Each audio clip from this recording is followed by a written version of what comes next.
Good evening, everyone. Welcome to the April 18th, 2023 BOCES and regular monthly Board of Ed meeting. Please rise to salute the flag. Mr. Pileski, if you could lead us. To the flag of the United States of America and to the republic for which it stands, one nation, under God, indivisible, with liberty and justice for all.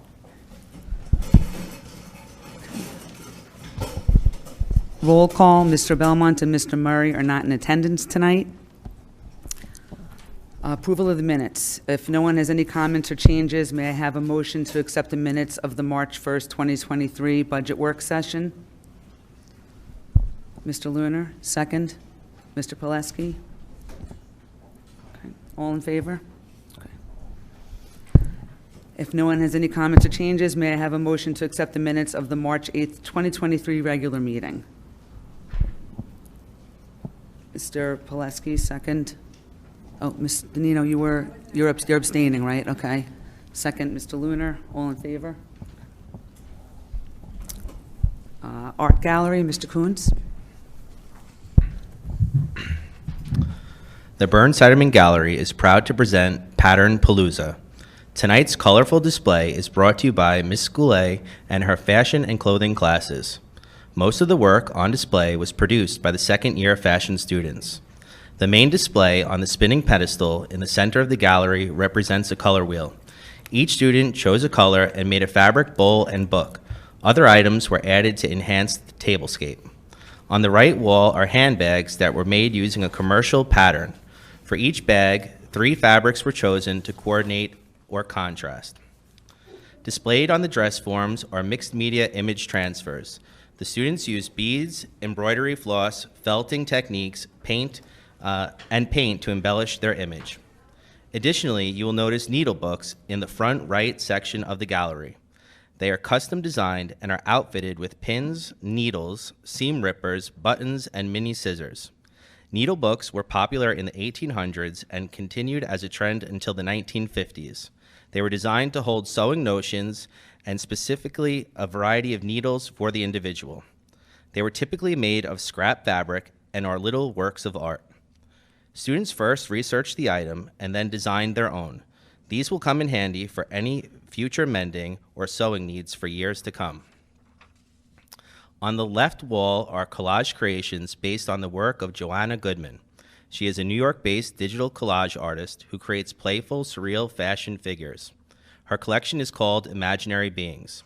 Our students created their own imaginary being in Goodman's style using traditional collage techniques of cut paper. The other pieces displayed around the gallery are embroideries, fashion illustrations, interior design boards with custom weavings, and lastly, the class quilt. For the class quilt, students each made a few square-in-square quilt blocks that were machine sewn.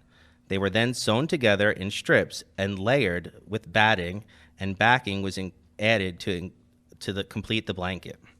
The goal throughout the year was to engage students in projects that were sometimes creative and other times technical, where attention to detail was always mattered. Please take a moment to enjoy Pattern Palooza. Thank you. Thank you. Now I'm turning over to Dr. Burak for presentations. Thank you. This is the time of year where we hopefully recognize some of our winners in the annual PTA Reflections competition. This year's PTA theme was Show Your Voice, and we're lucky enough we actually have 3 students who were recognized at the regional award ceremony, and 2 of them are here this evening. The first one is Drex Farr, who, this is pretty impressive, folks, was the overall winner in Nassau County of all age divisions, all art categories combined. So he ranked #1 out of 800 entries. He won the Helen Vandermosten Arts and Education Award for this distinction, and his poem moved on to the state level. Now, the poem is pretty impressive, and I was going to read it myself, but since the theme is Show Your Voice, I'm going to allow Drex Farr to come up and read his poem that is entitled My Unique Voice. Drex, would you like to come up?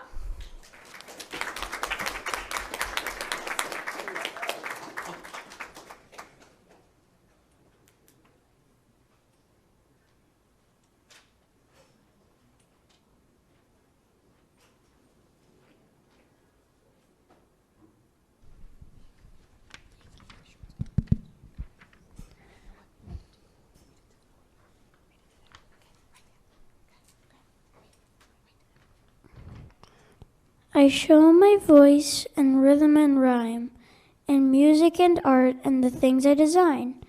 I show my voice in the actions I take, and the kind things I do, and the friends that I make.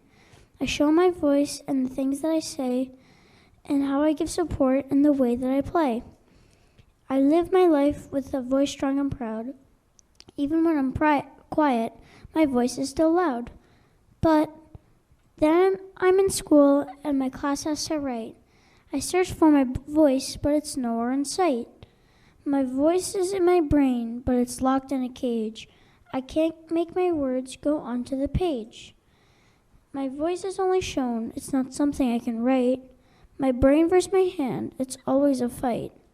Orthographic dyslexia, the doctors told Mom. I don't care what it's called, I just want it to be gone. My voice is proud in almost every way, except when I write and it shrinks away.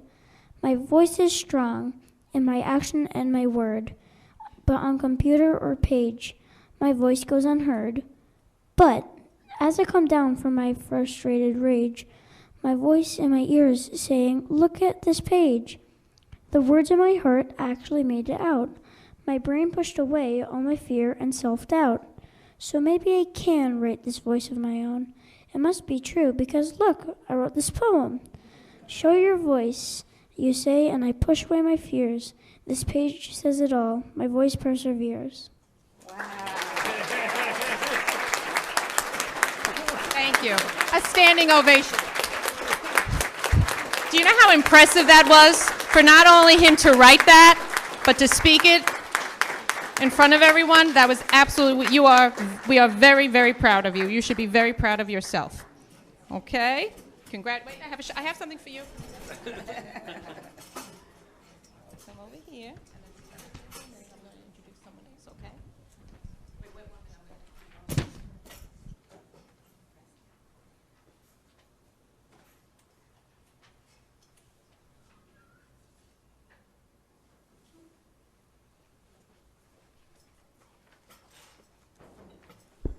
Sounded better coming from him anyway, right?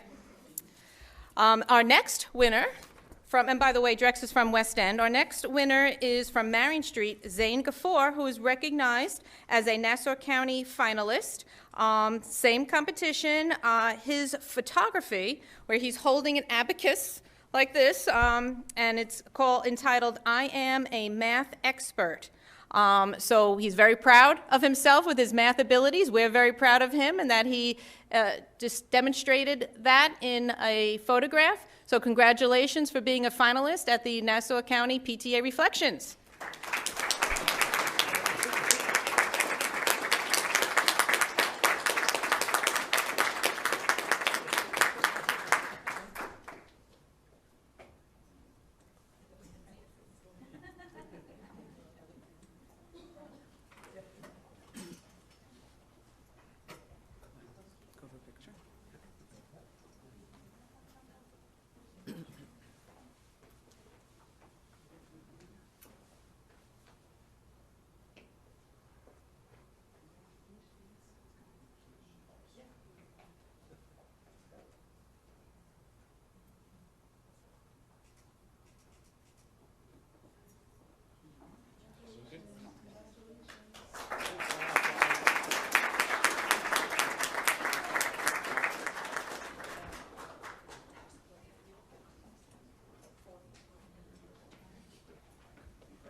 And those are our presentations, Mrs. Yes. Bonkus. Very impressive. We have one retirement resolution. Paul Jankowski, are you here? Okay.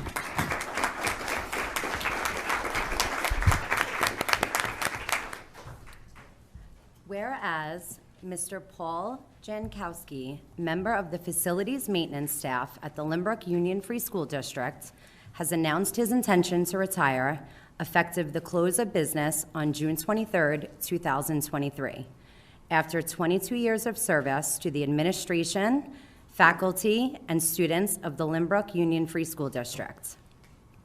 And whereas Mr. Jankowski began his career in the Lynbrook School District on June 18, 2001, participating in the many construction, renovation, and repair projects throughout the district's 7 buildings.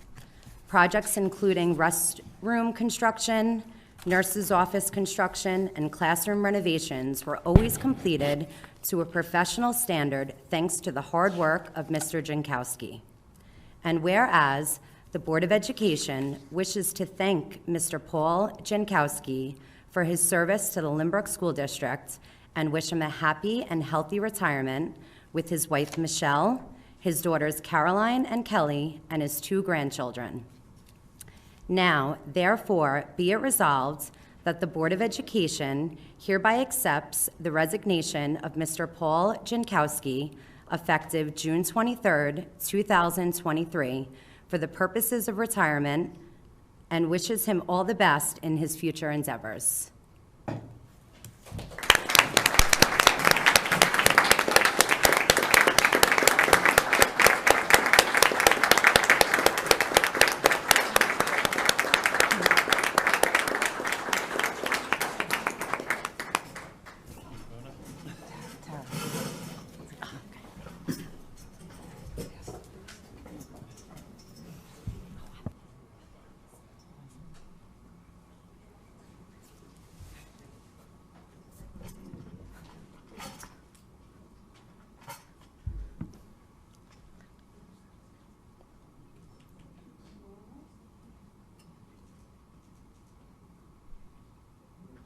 One more minute.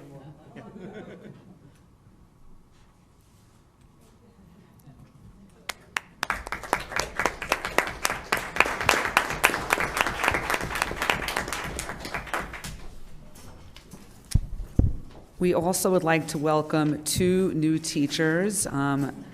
First, we have Michael King. Are you here? Okay. Michael King is a social studies teacher at the high school, and Jody Cosson. Okay.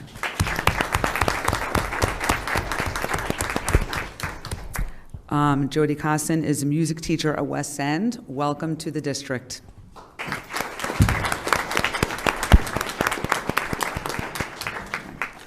Now we will take a brief pause in the meeting to allow any of the kids, the retirees, the new teachers to go home and, do whatever you need to do. You can stay if you want to, but we understand that you have busy lives.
Okay, now we are up to reports from trustees. PTA liaison, Mrs. Aragona.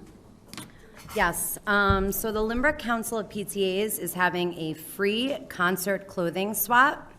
Families are welcome to come and find concert attire for their children at no cost. They have white shirts, black pants, and black shoes in various sizes, ranging from child to adult, and they'll also be accepting more donations. The date is Wednesday, May 3rd, 2023, from 7 to 9 p.m. at the Lynbrook High School Library. Also, Meet the Candidates will be Monday, May 1st at 7 p.m. Doors open at 6:30, and it's here at the high school. Also, I wanted to mention, it was on social media, but if for anybody who didn't see it, Brian Curran, along with the police department and other local officials, are having an informative presentation about the risks of underage drinking and vaping. It's tomorrow at 7 p.m. at the Lynbrook Public Library, if any parents are interested in attending. DEI liaison, that would be me. During the DEI council meeting, progress towards this year's goals in the DEI plan were discussed. The high school shared information regarding the collaborations between the high school diversity club and the elementary schools and kindergarten center, as well as the data analysis that has been conducted. In addition, the other buildings shared about their activities surrounding Women's History Month, Autism Awareness Month, and spring multicultural celebrations. Policy Committee, Mr. Lunar. This is the first reading of Policy 6145 entitled Fund Balance. The Policy Committee met to update the fund balance policy to include the renovation and improvements of the reserve, of the facilities reserve. There was unspent monies from the reserve during our recent bond project, and that unspent money will be returned to this reserve, so our policy needed to be updated to reflect that active reserve for the district. There's copies of the policy in the back on the table for those who want to read it. Facilities Committee, Mr. Pileski. Okay. The Facilities Committee met on April 3rd recently, and we reviewed all projects that are currently in progress. We reviewed the status of all proposed projects. The committee made recommendations regarding end-of-the-year maintenance projects, just standard maintenance that needs to occur every year.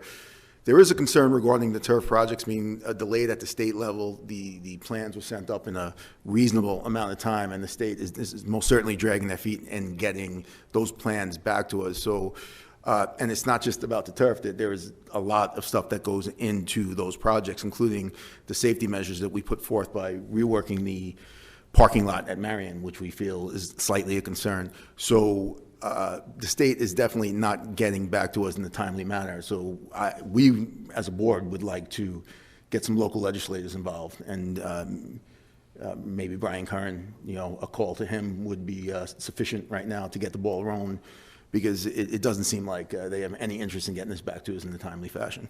And truthfully, the summer construction date, which we were hoping for, now may be in jeopardy because of the fact that they're dragging their feet on this. The committee also reviewed the 5-year capital project plan and discussed the prioritization, can't say this word. Thank you. We're figuring out which projects are a priority. Okay. The committee reviewed the 5-year, all right, I said it already. All right, the administration will make changes to the plan based on that previous discussion, and the committee will meet again to begin the evaluation of projects for the 2025 budget. That should be in September, as far as I know. Okay. Thank you.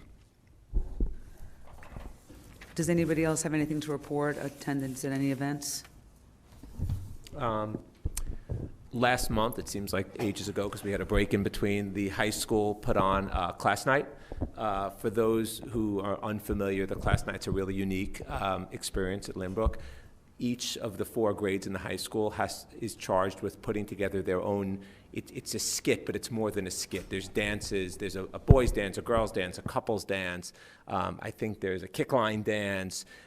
It's comedic. It's entertaining. And the 4 classes compete against each other. And then they bring back alumni from the district, because the district's been doing this for over 90 years, to judge and then vote on who won. This year, our seniors actually won, and they were incredible. I mean, the production values were literally to the level you would see on a show that you'd pay money to see on Broadway. It was truly amazing. I know Mr. Murray isn't here, but he was there as well at that. It's a really great experience for anyone who hasn't seen it. You should try to come next year. I think that was all we have. Oh yeah, and the South Middle School last month also put on a health and wellness fair, which I was at. And for those who aren't familiar or don't have kids in the middle school, they bring in a whole bunch of different stations that they set up, and the kids go from station to station, and they learn about things like alcohol, drugs, healthy eating, the importance of exercise and activity. And just watching the kids go from station to station, they all loved it. The kids had a blast. It was a really great day. Miss Gannon put on a great program. So those are 2 recent events.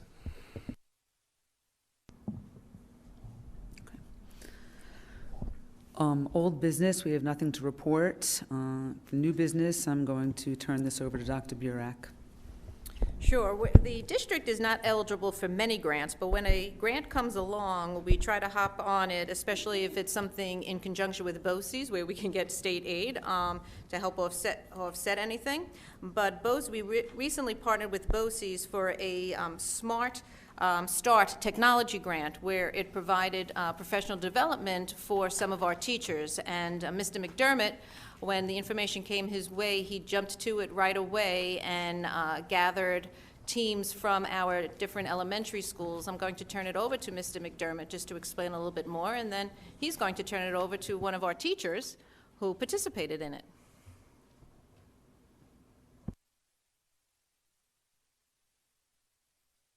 Thank you very much. I appreciate the chance to speak on a really interesting project we had a chance to participate in. Like Dr. Burek just said, we were offered an opportunity to jump in on a grant, and what we did was we put out the word to all 3 of our elementary buildings to see if they were interested, and all 3 of our elementary buildings did choose to participate, which was fantastic. So the grant is actually a 5-year grant. New York State Education Department provided money. Our local BOCES secured the grant for this region, and they are cooperating with New York Institute of Technology to offer this professional development. So we got 13 teachers across the 3 different buildings, and they are all participated in this professional development opportunity. So while all buildings were participating, each building chose a different emphasis. So it was very interesting that they did so. The West End building chose to focus in on using technology to support the learning of students with ESL needs. The Marion Street building chose to focus in on the New York State's new standards for computer science and digital literacy. And the Waverly Park building chose to focus in on using technology to support the learning of special needs students. So we had, while all 3 buildings participated, they all focused in on something that they thought addressed the needs within their own building. So all 13 teachers went through the process. We had professional developers come from NYIT to work with us, and asking one of our teachers to come up and give an explanation of what this opportunity allowed her to do to improve her instruction and really meet the needs of the students that she works with. So Melissa Kulikowski actually did a keynote address at when this grant culminated. We had this big event over at Nassau BOCES, and she gave one of the keynote addresses. So she's going to give us a version of what she did for the entire Nassau County BOCES. So Melissa, could you? Yes, You're right there.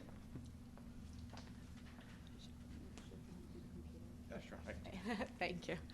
All right, good evening, everybody. Thank you for giving me the opportunity to present about the Smart Start grant project. To reiterate what Mr. McDermott said, this was an excellent opportunity for teachers to get involved and really learn some new ways to include technology into our students' instruction. Of course, this is something we do on a daily basis already, but this is always an exciting opportunity to collaborate within our school, within our district, and of course with other schools throughout Long Island. And like Mr. McDermott said, our building chose to focus on students that are English language learners. And for those of you who don't know me, I am a reading teacher at West End, and I do have my certification for teaching English to speakers of other languages. So this was an excellent opportunity for myself to get involved and help me consider my instruction and how I can improve that, because that's something, all teachers like to remember, is that we are lifelong learners along with our students. So this project really emphasized that, and it was an exciting opportunity. So Mr. McDermott, if you wouldn't mind, thank you. Oh. All right, so just to reiterate that, kind of got through that. I do, as a reading teacher, of course, I work with students in small groups. So this was, I worked with students in 5th grade. 5 of them were in an E&L class. They have various levels of their E&Ls. Some of them are expanding, some are transitioning. It was an interesting group to work with because 3 of the students were born in other countries, and 5 of them are bilingual, and 4 were new entrants to our school. So this was a great opportunity to work with these students with various needs and to see how far they've come from 1st grade, 2nd grade with their language skills, their academic skills, their social skills. This project really just highlighted that. And so I'll show you what I did. So part of the project was coming up with a problem of practice. What is something that you notice in your schools that you can further investigate, further collaborate with, and come up with an idea of how to really assess those students and see, is your instruction effective?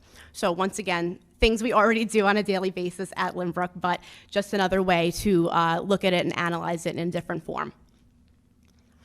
So of course, part of the project is seeing how do you come up with this problem? What is the reason for picking it? So as a reading teacher, of course, chose English language arts, and I wanted to use previous interventions, previous data that we collected all throughout their time here, speaking of course with their classroom teachers to come up with a topic that they believe would be important for 5th grade and of course moving forward to 6th grade. And part of the project again is channeling something that you haven't really focused on and want to improve. So I want to always, of course, get our students collaborating, get our students working together, and providing them opportunities to interact and learn from one another. I won't go through all of this, but the main focus of my project was using Book Creator.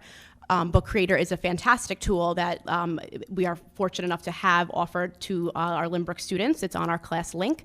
And so Book Creator is, you can create miniature books and the students create pages about their topic. And so using Book Creator was to really focus on their reading, writing, speaking, research skills, and through that also developing student vocabulary, their interview skills, and communication strategy. So not only incorporating that academic piece, that ELA part, but as well also the communication part, the speaking and listening standards, because as students that are English language learners, this is a very key component of their instruction.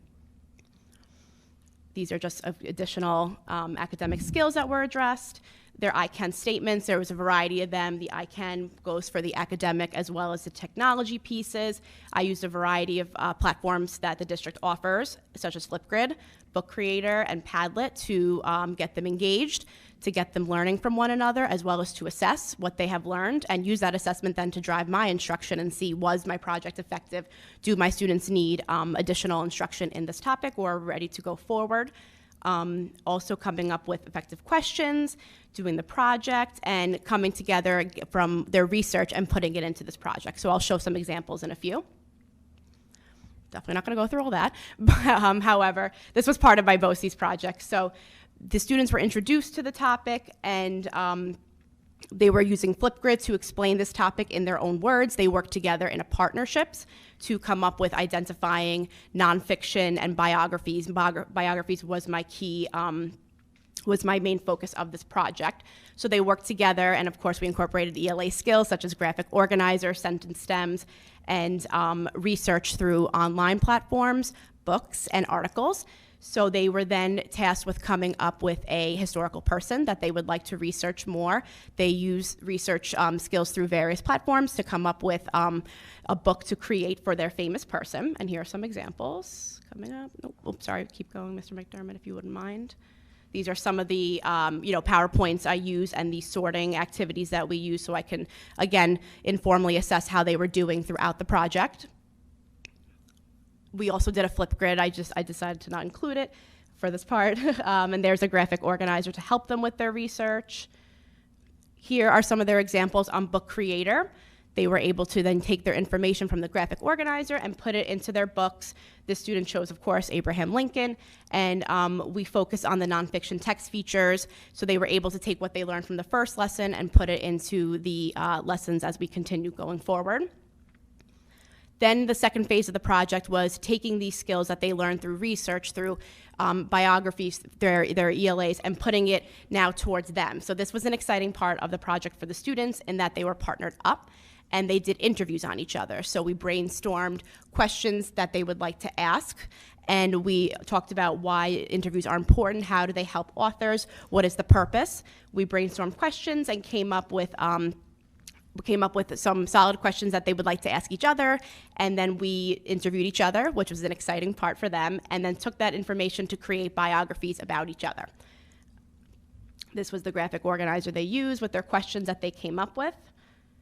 Here are some examples, and I of course encourage them to use nonfiction text features that was discussed in previous lessons, such as a table of contents, a title page, about the author page, captions.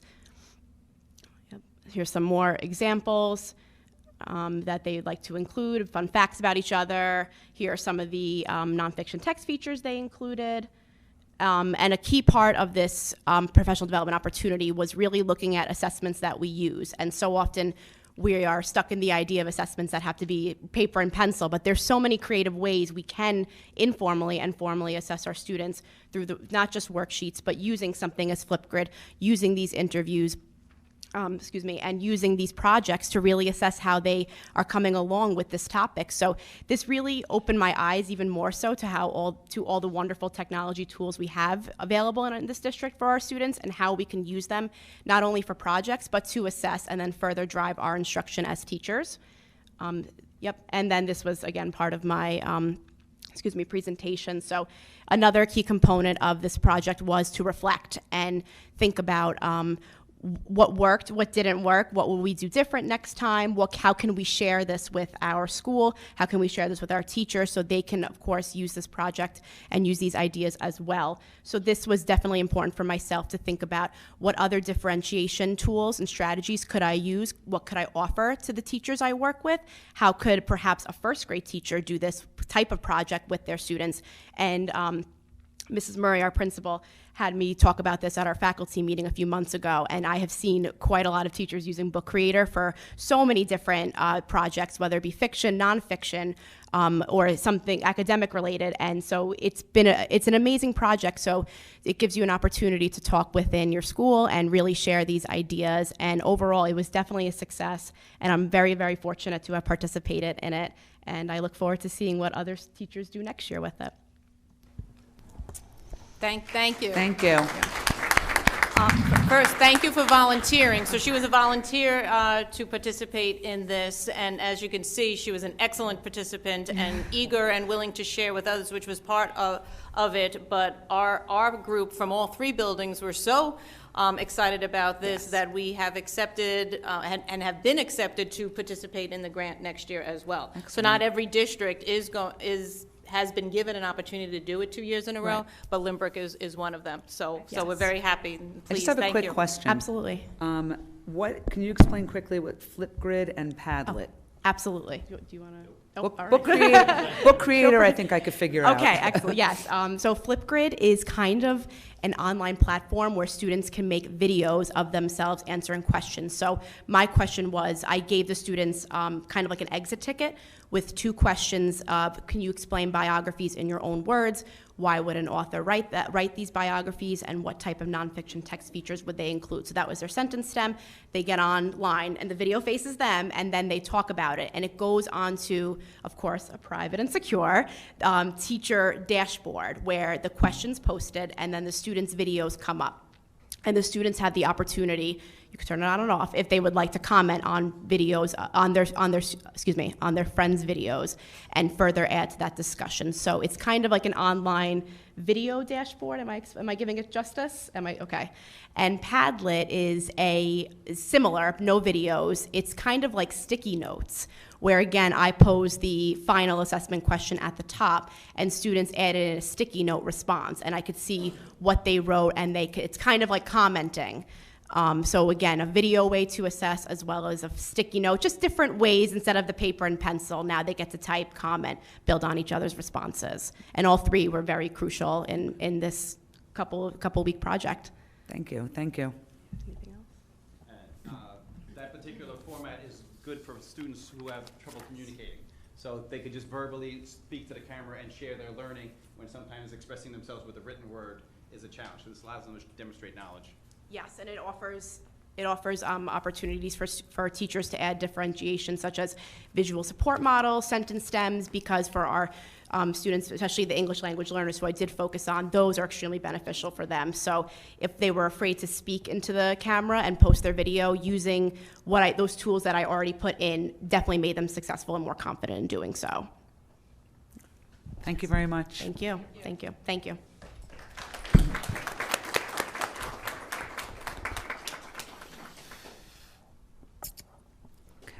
All districts hold their meeting tonight to vote on the Nassau BOCES operations budget and BOCES candidates.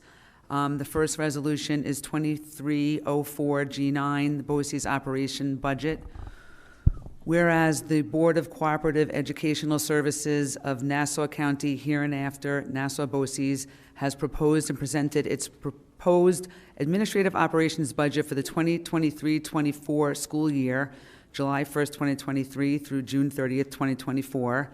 Now therefore be it resolved that the Nassau BOCES proposed administrative operations budget for the 2023-2024 school year in the amount of $25,220,812 be and hereby is approved by the Board of Education of the Lynbrook Union Free School District.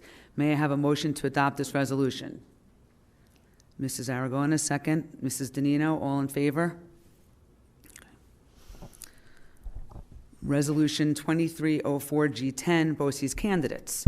Whereas the Board of Education of the Lynbrook Union Free School District may cast their vote for the 3 vacancies to be filled on the Board of Cooperative Services, BOCES, of Nassau County, and now therefore be it resolved that the Board of Education of the Lynbrook Union Free School District cast their vote for Deborah Coates, Lawrence Greenstein, Eric B. Schultz. May I have a motion to adopt this resolution? Mr. Pileski, second. Mr. Lunar, all in favor? Okay, now we move on to Superintendent's report. Dr. Burek? Thank you. Yesterday, we held our UPK lottery, and I am very pleased to share that 105 families were registered for that lottery, and all 105 will be eligible for the free UPK program. So we were able to accommodate all of them. The registration process is currently underway. They're submitting their information, and just to reiterate, there are 2 programs we'll be working with. One is the JCC, and the other one is Tiny Tykes, both located in Lynbrook. Just a reminder to piggyback on Ms. Aragona's report. The last day to register to vote now, all vote-related, is May 10th. So if you know someone who has not registered to vote, please let them know that May 10th is the deadline to register to vote for the upcoming budget. Curriculum update. Well, actually, the curriculum update, rather than being given by Dr. Balekis, we're going to have Ms. Mitchell. After several years of work in the SEL committee, the committee is ready to make a recommendation as we move forward to build a more robust mental health curriculum. So, Ms. Mitchell, I'm going to turn it over to you to do the presentation on the committee's recommendation. Thank you to the board. As Dr. Burek had mentioned, over the past couple of years, actually prior to COVID, our committee had started meeting in regards to our SEL program and initiatives. And we were looking to examine our current programs and initiatives that we have in place, conduct a climate survey to see where we can fill in the gaps. And we wanted to explore ways to establish continuity between our classrooms, our grades, school buildings regarding our SEL language, and the tools that we use. What we found is that there's great things that are going on in all of our classrooms, but that information is not portable for the students. What goes on in that classroom stays in that classroom, and it's not something that transfers easily, that if a student is going to be going to a special, or if they go up into a different grade, or if they change from an elementary to a middle school or to the high school. So we looked at ways at how we can fill that in and how we can make these skills and tools portable for our students. We were to research and recommend an evidence-based platform for our staff, our students, our families, consistent with our vision and mission for Lynbrook Public Schools. What we found is that it's important to give these schools and give these tools, and information for our students, but equally important is to give that information to our staff, to be able to give them a foundation of training and to be able to share these tools at home so parents can also mirror and understand the strategies that are using that are helpful in the classrooms, and to be able to maybe affect the home life as well. So throughout our process, our SEL committee focused on some questions. What do we see happening in our classrooms regarding emotional regulation, decision-making, and relationship skills? What kind of skills are most important for students to be successful in school, careers, and in relationship with others? And what do we want our community to feel like in the classroom, in the hallways, and around our schools? So, and then what do students and staff need to learn to be successful here? Again, students, staff, and then the last piece is how can we share with the parents and include them in the process and give them helpful strategies for themselves and to support all of our children. So our committee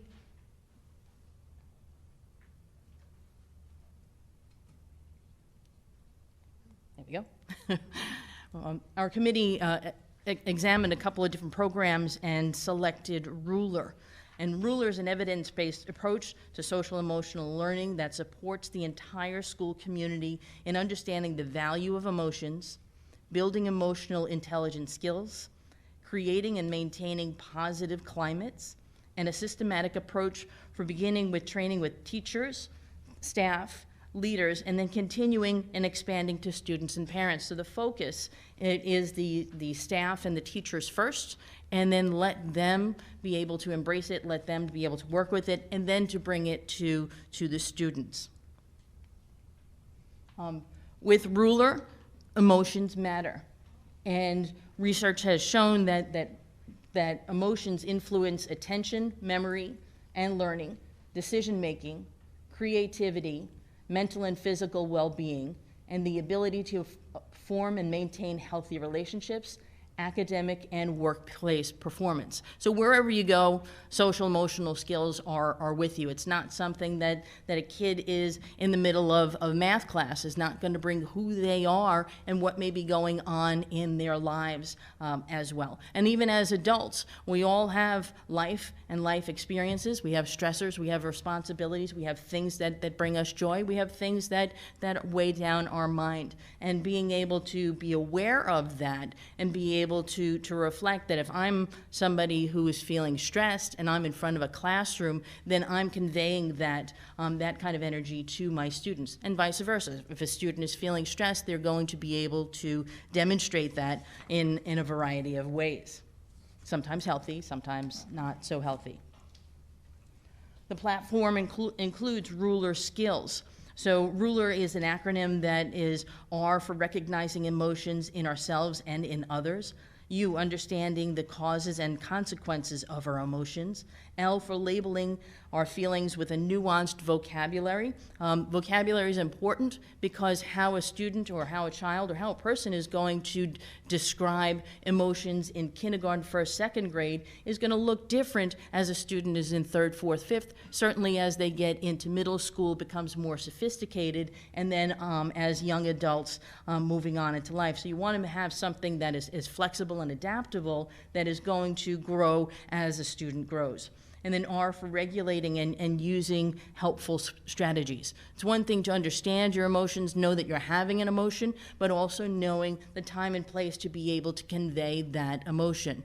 As adults and students also, when we are around different people, we are going to share and be able to express our emotions in different ways. How we are at home with our kids is one way. How we are with our partners is another. How we are in the workplace is yet another. And then if we're around people that we may not know as well, we're going to do that. We're going to have a different way of conveying. The same thing happens with our students, that they are going to pick and choose how and when they're going to be sharing their emotions.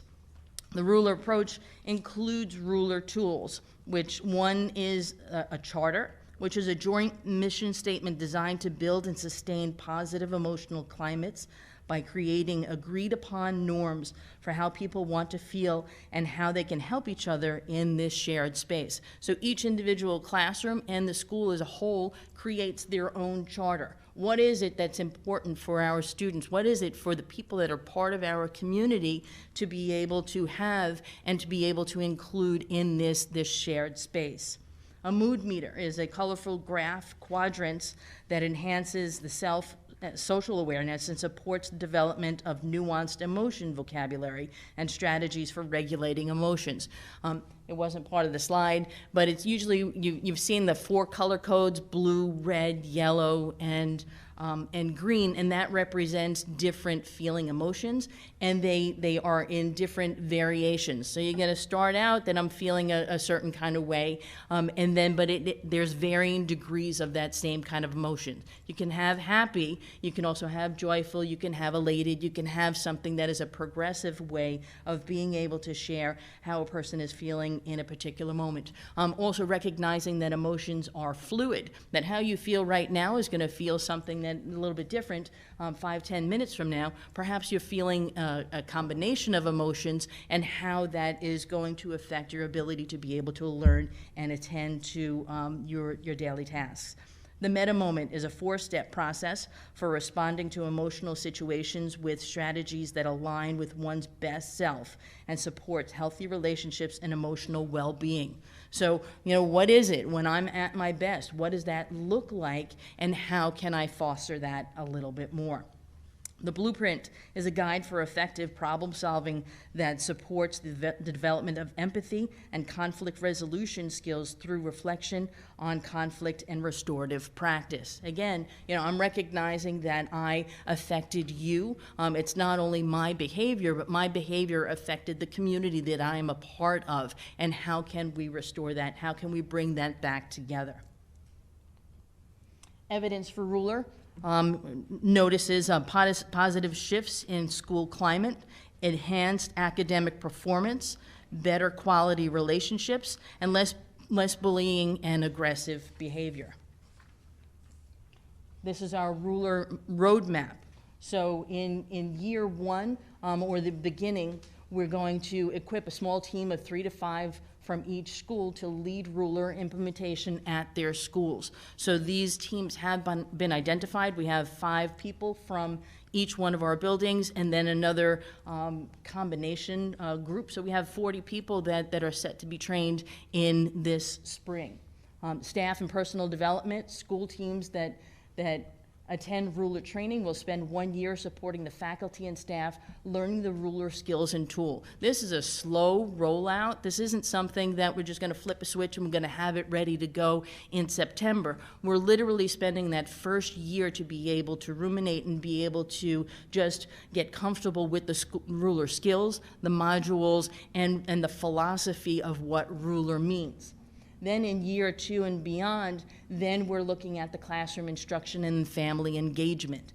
Students are introduced to Ruler with classroom curriculum. Families are introduced to Ruler with resources and activities. And again, the parents are a key point in this implementation. So the Ruler Institute starts with the 6-week training online for teams of 3 to 5, building a growth mindset around emotions, creating a common language around emotions, skill development and emotional intelligence, sustaining positive social and emotional climates. In the staff learning, the team will attend a Ruler Institute that will train the staff faculty in their school. So we're keeping it local, but also making sure that we're connecting the dots, that what we're doing on one side of town is something that mirrors what we're doing on the other, and the vertical articulation as well. It includes a Ruler online platform, group coaching, support webinars, and newsletters.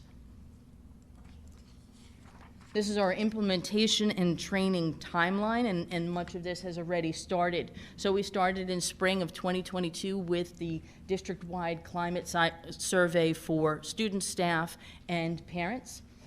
In this year, we researched the evidence-based SEL programs. In fall of 2022, we had representatives from our finalists who come in and present to our team. And then our staff surveyed, our committee staff surveyed staff to review final SEL programs, and they had the opportunity to provide feedback for these programs. January 2023, the budget discussions began, and then we identified the staff to be trained. So here we are in the presentation of Ruler Spring 2023. Spring of 2023, staff training, team of 5 from each building. Then 23-24, Lynbrook implementation team, the LIT, unpacks resources, online platform, and the language of Ruler. In 24-25, supportive instruction for each staff by the LIT to introduce ruler skills and the tools in the classroom. And then 25-26, which is year 3, full integration of the ruler skills and tools. So as I had mentioned, year 1 is the 6-week online training. The LIT, the implementation team, is going to start unpacking the resources, become familiar with the ruler modules, tools, and online platform. Then we're going to begin to introduce the vocabulary and ruler modules to staff through faculty meetings, department meetings, teacher center, and staff development days. Then the LIT receives ongoing support webinars, access to online implementation platform, and receive newsletters covering topics that will strengthen the implementation from the ruler staff. And the ruler implementation is there's an implementation assessment that's available to our training team to make sure that we're hitting benchmarks along the way and receiving ongoing support. So we look at it as the first year is I'm going to do it, and then in the second year we will do it together. So year 2, the LIT support staff introduces ruler and the tools in the classroom as a collaborative model with the teacher. The implementation team receives ongoing support, webinars, access to online implementation platform, and the newsletters. The training staff continues through faculty meetings, department meetings, teacher center, and staff development days, going a little bit deeper than in year 1. And then the assessment is also available to the implementation team.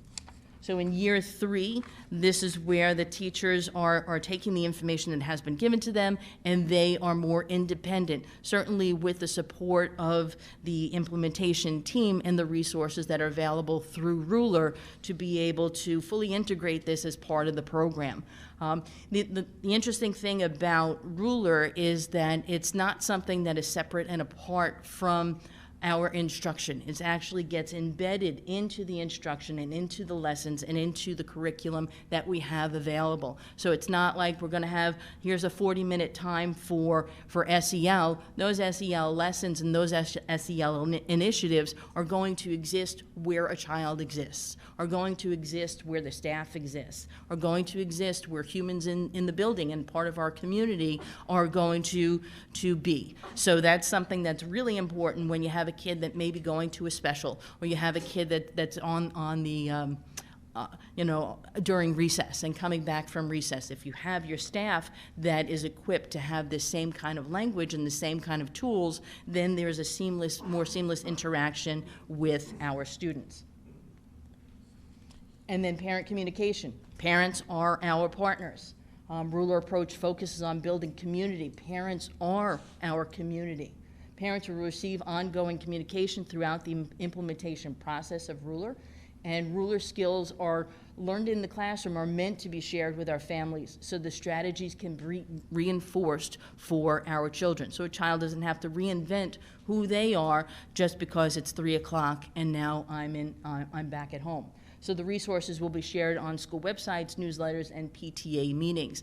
And this is something that also came out as part of our investigation and part of our research was what is it that the parents need? What is it that the tools that the parents can use? Because we've all gone through this extraordinary experience over the past couple of years, and how can we come together in using common language, common strategies, and common tools that will support each other as we go forward? So that's all we have. Oh yeah, that. The cost.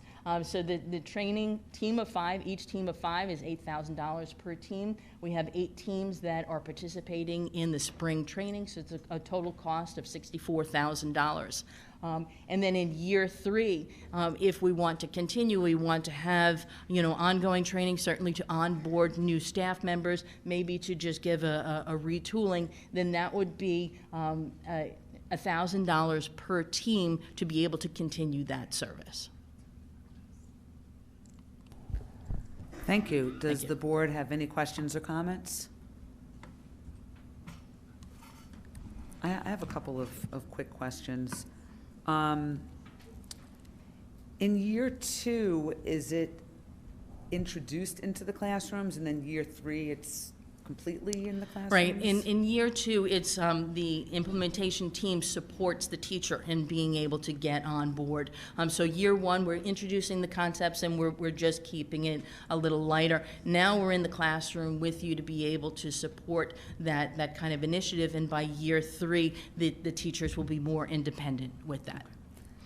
And when you discuss the charter, is that in each building there is a charter that they come up with, or each classroom? How does that work? Both. It's in the classroom, because if you think as the classroom is its own community, as well as a school is its own community. So it's a collaborative effort that students and staff come up with. What are the things that are important to be able to learn and thrive here? What are the things that you're looking for? Respect, responsibility, and so on. And what are some of the things if somebody, steps out of that, and how can we refocus and bring them back into the community? So the focus is, no matter what's going on, that everybody is always a part of the community, and how can we resolve this as a small family unit? So the classrooms will come up with their own charters, and then you have your school-wide charter that may mirror a lot of what you're going to be seeing, but each one of the classrooms has its own unique feel, so you want to be able to give that space. So at the secondary level, where you have the 8 students, 8 periods, or 10 periods, you'd have that collaboration that would include the people that occupy that space throughout those periods. So is this meant to be implemented at each level in each building? This is meant to be originally we were going to say that it was going to be more of a K through 8, but certainly we're seeing that there is a value to being able to have this in the high school. So it may look a little different at the high school, because you're just dealing with a different level of student and a sophistication. But we're giving everybody the foundational skills to be able to grow from, and it is something that the model itself is a K through 12 model. So we're including that as well. So when you're dealing at the high school level and you're labeling your emotions, you're not saying colors, you're labeling them in a... No, you still have the colors. Okay. It's just that the level of sophistication of the words that they're going to be using to be able to identify their emotions is going to be different than what you're looking at for a 3rd grader. So they may or may not be using the color chart in the same way, but being able to recognize, like, I'm feeling some pretty strong emotions here, and what are some of the tools that I have for myself, and what is the appropriate place and way to be able to convey that emotion that I'm having, so it's a tool that's meant for kids as well as adults. Have you seen how this has been implemented in other districts? I mean, I'm just wondering, when you're dealing with a 7-year-old versus a 17-year-old, and first introducing this, it's different for kids that start out in elementary and are used to doing this all the way through, but how does it work when you're starting out in high school? Right, and that's actually the philosophy too, that this is something that is going to be up here in the high school before you know it, but it's going to look different in the high school than it is in the elementary and middle school buildings.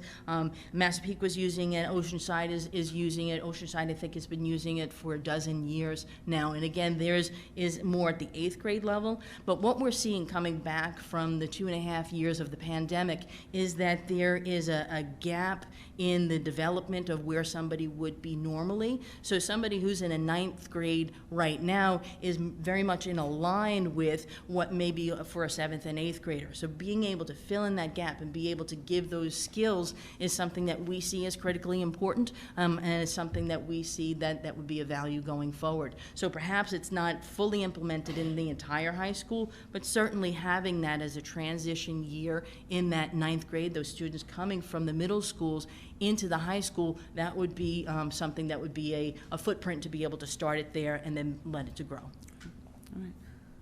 Thank you, and thank you to the committee for its input. I had a question regarding cost. After year 3, would it be possible for our in-district people to turn around and turnkey if there were new staff members, or it would be The model is a turnkey model, so as you know, and then we're having 40 people that are being trained, so we have a robust base of people to be able to rely on. But where we are now, as opposed to where we are 3 years from now, maybe there's new ways to be able to bring things forward. So we have that in the back. We haven't committed to that at all, but it's something that may be of value. And when we get closer to that year 3, to be able to determine if this is something that we need, or maybe we don't need 8 teams, but maybe we need a handful of people that need to be retrained, and then we're bringing it back to a different way. But yes, those new staff members would be something that would be turnkeyed with our existing training staff. Okay, thank you. And just to remind the board, the funding for this, we're using the ESSA grant funding. So this is not coming from the budget. SEL programs was one of the allowable expenses for the ESSA grant funding, so we're taking advantage of that to pay for this initial, because the initial cost is large. Right. Does anybody else have any other questions? Thank you very much.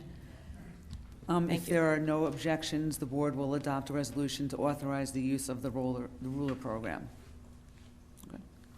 Okay, and capital projects update, Dr. Lynch. Thank you. Thank you.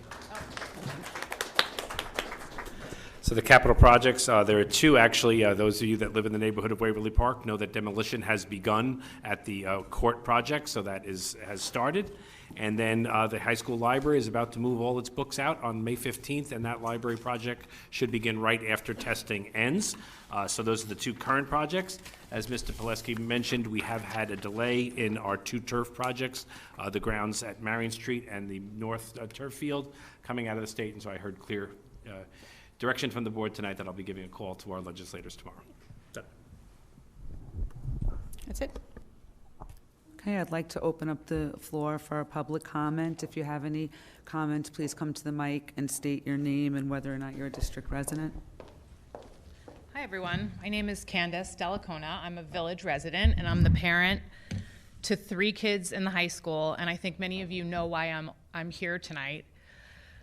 For years, the parents of the Lynbrook High School community has rung the alarm that this department is poorly run and downright negligent. At PTA meetings, at council meetings, to Mr. Reynes and now Mr. Sorosi, to you, Dr. Burak, to this board, and to all of your predecessors, we have begged for something to be done. Countless examples have been provided to you over the years that have painted a clear picture of the department's absolute dereliction of its responsibilities to the students, an astonishing lack of professionalism and unabashed neglect. Parents having to call 3, 4, 5 times over the course of several weeks to get a return phone call. Emails from students and parents alike gone unresponded to for weeks at a time from these who, despite having these students for 4 years, getting their names wrong repeatedly. Providing outdated information regarding the college application process, regurgitated PowerPoint presentations that, quite frankly, could have been put together by my 14-year-old. Students having to miss out on classes like marching band because simply don't get back to the student or the parent about fixing schedules. Scheduling first college meetings with our seniors weeks after the early decision applications to colleges are due, and showing up to these meetings entirely unprepared, as was our experience and many other senior parents' experience. And now my family can add, as an example, the fact that the department, run by, didn't even send in letters of recommendations for our child's chosen college. You heard that correctly. My daughter's just forgot or decided to not send in Scarlett's. We can't discuss matters I'm of not particular discussing them. I'm personnel. talking about my experience. Thank you very much, Ms. Marcus. Never acknowledged, disclosed, or provided us with an explanation as to why he didn't send in a recommendation to Harvard University for our daughter, Scarlett. The recommendation came from a Harvard University professor named Dr. Eric Greer, who has a lab at Harvard University that holds his name, the Greer Lab. Scarlett moved to Boston last summer, spent the entire summer as the only high school student in the world hired to be his research assistant, and he wrote a letter of recommendation to support Scarlett's application to Harvard and didn't send it in. So let me be clear, there are plenty of students who are qualified and have applied to these Ivy League schools, but you cannot certainly tell me that having a letter like that sent by a Harvard University professor to Harvard University to support a Harvard University application is not going to get my daughter noticed. And you know what you also can't tell me? You can't tell me because the letter wasn't sent in. By anyone's objective standard, this is a failure of the department. We rely on the to send these recommendations in because we as parents cannot do it. Our children have done all of this hard work. 12 years, they follow the rules, they take challenging classes, they miss out on social events to study, they prepare, they take difficult classes and coursework.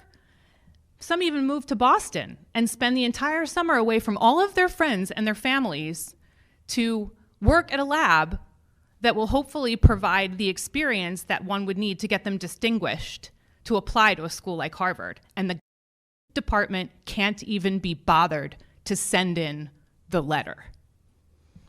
Beyond this latest absolute and shameful example of this department's neglect is the fact that it's been happening for years.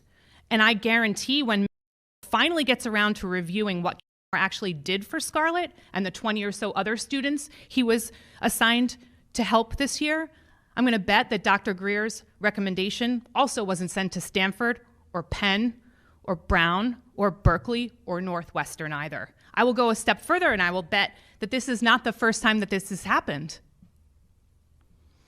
This was just the first time that a parent caught it because no one is supervising these.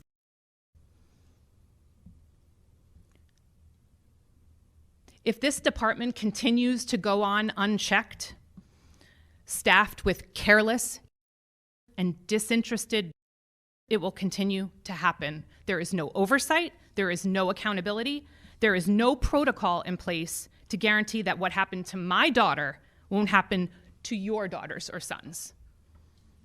As for the social emotional component of learning that we just heard about, I think it's important that you should know that neither nor thought it important to check in on any of these students when they're receiving their deferrals, their wait lists, or their rejections, because it's not their job.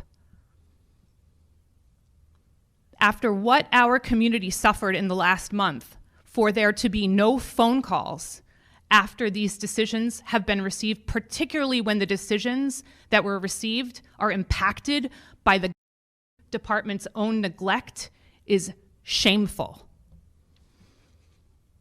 So my questions are,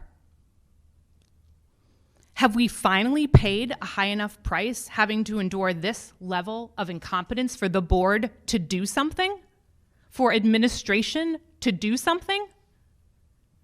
How do we make sure that it's not going to happen to countless others or someone else like Scarlett who worked for 12 years to apply to a school like Harvard or Penn or Berkeley or Stanford?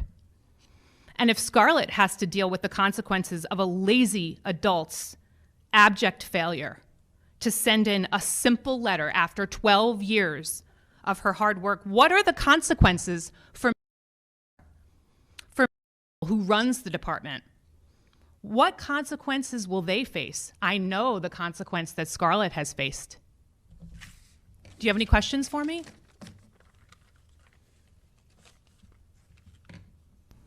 As I indicated before, we're not allowed to comment on particular personnel. I'm not asking about commentary on particular personnel. As a board, is this okay with you that letters are not sent in? Is that okay with you, Ms. Marcus? You're up for re-election. Maybe that should be part of your platform. I don't know the particular circumstances. I'm telling you the circumstance. involved, Mr. but Sorosi I'm- called Harvard. You want him to come up here and confirm? Called Harvard. The letter wasn't sent in. I understand your frustration, and I let you speak, and you said a lot of things. And I know that there have been changes, just in general, to over the years, and that is, we started with meeting with ninth graders. We've listened to, what has been said, but with regard to what you're up here, stating about with your daughter, I'm sorry that you had to go through that, but I can't comment any further on that. You can't or you won't? I'm not allowed to. Yeah, I don't really accept that, but thank you very much. Nobody else has a question or a comment? Well, I mean, look, I think, as Ms. Marcus said, while we can't comment on the circumstances, I think everybody, to the extent that happened, feels horrible for your daughter, and I think you are owed an apology, and at least.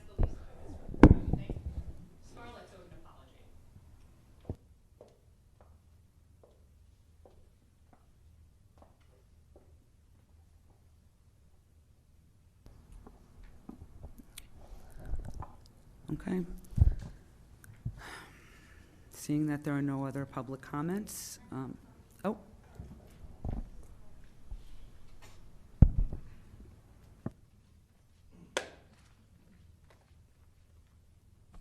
Marybeth Stalter, resident.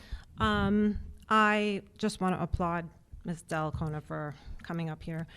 But besides that, I have a question about the turf project. If this does not start in the summer, what is the contingency plan? Because south and north are just not acceptable fields in the status that they are right now for varsity soccer to be playing on. So there needs to be a plan, whether it's working with the village for Grice Park, but it's not appropriate for them to be playing on the north fields, which, quite frankly, no one should be playing on. It hasn't been taken care of. My daughter rolled her ankle like the second day of practice. And south, honestly, like, people laugh at us. Other teams, schools come here and laugh. So if the turf is not done, we need a plan. So Grice Park is right there. So I think that needs to be addressed sooner rather than later. So, thank you.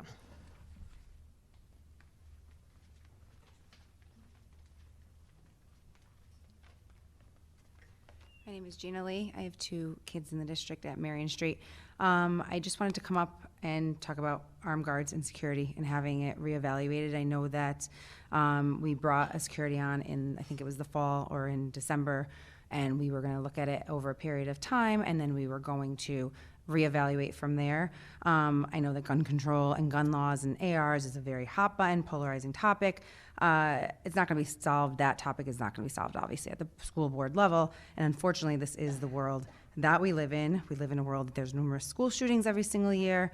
So regardless of anyone's stance on gun control, we need to address the current world we live in. And unfortunately, that means more school shootings are happening more frequently every single year. I know that we do a ton of amazing things when it comes to security, but I do think it's time for Lynbrook to maybe start reconsidering about having armed guards. I know multiple districts in Long Island are now having them, including Massapequa, Miller Place, Mount Sinai, Montauk, West Babylon, Smithtown, Huntington, and there's a few more on there that are now implementing armed guards either this year or next year.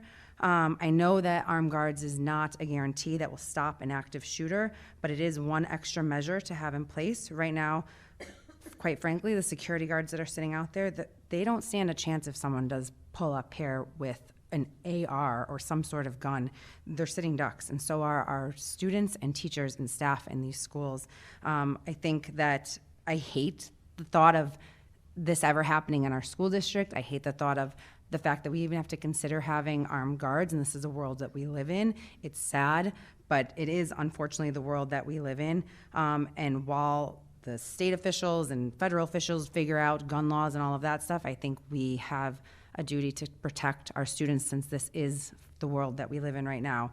I think our schools, it takes minutes to cause extreme damage when it comes to a gun like an AR. And obviously our our doors are glass, they're glass doors. And if you have a security guard out there without any sort of protection, he or she is not going to be able to stop someone from shooting in that door and coming into the school. And I know our police department is amazing, both Lynbrook and the 4th Precinct, but regardless, even if they came, give them 3 minutes. In 3 minutes, what you can do, I know Marion Street inside and out and how the layout is. So quickly you can cause extreme havoc and loss of life in that school. Like I said, I know that it doesn't guarantee stopping an active shooter. I understand that. But it is one extra step because it guarantees at least a chance versus a guard who doesn't have any sort of weapon on him. We saw that in Tennessee. The Tennessee shooting that just unfortunately happened, I guess, about a month ago. The police chief there said that I know the manifesto was never fully released, but it was stated per NBC that she had another location on her list, but because of high security at that location, she chose to skip it. So it may just maybe it gives us a chance of not even being on that list. What you're seeing in these manifestos of these people, like, these are not just spur of the moment. They're planned out. These people are planning it out. They're planning out their attacks. They're planning out what they're going to do, and they're researching. So maybe if Lynbrook is on that school list of having armed guards, we won't even be considered as an option for someone to come and do these horrific events. And if God forbid that does happen here, we have a chance of at least stopping it, even if they're not successful. That's one thing, but there is a chance. It's better than having absolutely nobody there. I think it's so easy to think it's not going to happen here. I would love and pray it doesn't ever happen here. These things don't tend to happen in high crime towns. They tend to happen in these picturesque, perfect little towns, that's where we live. Like, Lynbrook is this tiny little, perfect little town on Long Island that is a small town feel, and I feel like, sadly, that is where you hear about these things on the news. And I think it is time to actually reevaluate what is happening in terms of security. I know we have a lot of measures in place. I know we have the security guards now, and there's things that I don't even know about. But I think that we need to give our teachers, students, staff, and the security guards that are standing outside a fighting chance if someone came up here with a plan and an AR gun to hurt our schools and our students. So I hope that we can maybe reevaluate that. I don't know. I know that was the plan after December. I think we said that we were going to have this go on for a little bit and then reevaluate, but is there a reevaluation period happening anytime soon? Well, as you had mentioned, there are things that you don't even know about. I mean, the building level plans are confidential. We have a security consulting firm. We continue to discuss with them and with our attorneys. But right now, tonight, we don't have the full board here. Yeah. So this is not something that we're going to address now, but it is something that is continually being discussed. Okay. Well, I really hope that is something that we consider strongly in the future, because we need to give our students and our staff a fighting chance. We have glass doors. Like, we need to be able to stop them somehow. It's sad that we live in this world, but unfortunately, it is what it is. So, just want to say that. Thank you. Thank you. Thank you.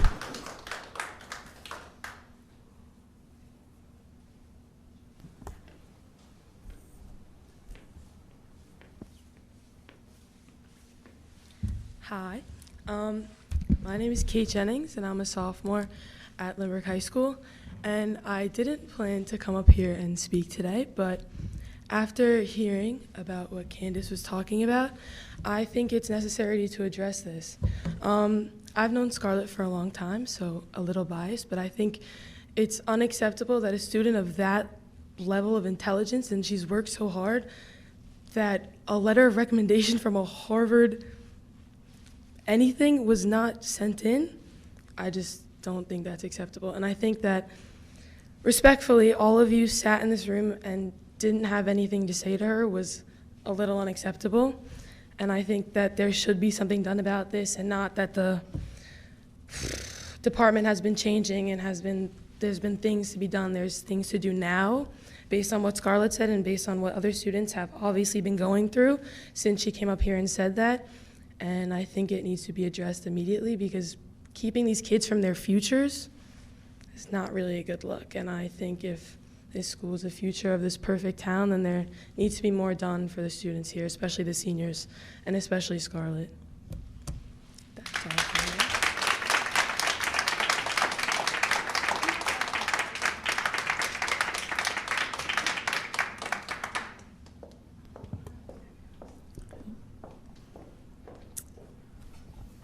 All right, seeing that there are no other public comments, we have 2 sympathy resolutions. Mr. Pileski?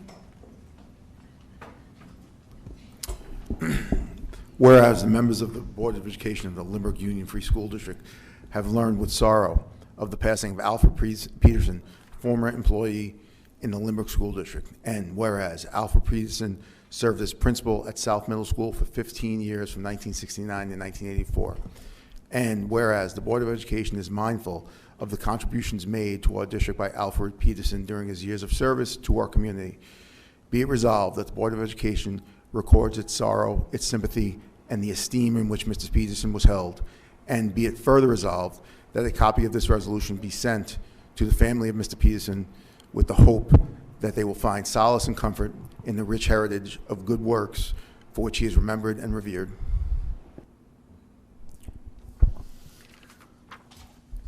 Whereas the members of the Board of Education of the Lynbrook Union Free School District have learned with sorrow of the passing of Brenda Aram, former employee of the Lynbrook School District, and whereas Brenda Aram served as a foreign language teacher at Lynbrook High School for 27 years from 1989 through 2016, and whereas the Board of Education is mindful of the contributions made to our district by Brenda Aram during her years of service to our community, be it resolved that the Board of Education records its sorrow, its sympathy, and the esteem in which Mrs. Aram was held, and be it further resolved that a copy of this resolution be sent to the family of Mrs. Aram with the hope that they will find solace and comfort in the rich heritage of good works for which she is remembered and revered.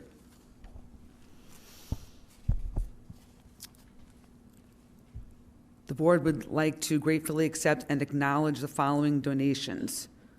$12,604.06 from the Excellence in Education Foundation, Inc., for the benefit of the district to purchase educational supplies and materials to grant award recipients. 3 augmentative communication boards valued at approximately $3,000 each from Lynbrook SEPTA to be installed at the playgrounds at the Kindergarten Center, Waverly Park, and West End. $2,400 from the Marion Street PTA to be used to fund a performance of T.P. Ted at Marion Street. $2,000 from the New York Jets to be used for the continued sponsorship of the high school girls flag football team. $1,000 donation from the Community Chest South Shore for the assistance of a family whose children attend the Lynbrook Public Schools.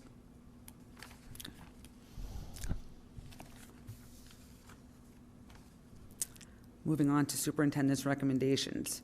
I'd like to ask for a consent agenda on resolutions 2304C1 through 2304C8, 2304NC1 through 2304NC11, 2304G1 through 2304G8, and 2304G11 through 2304G43.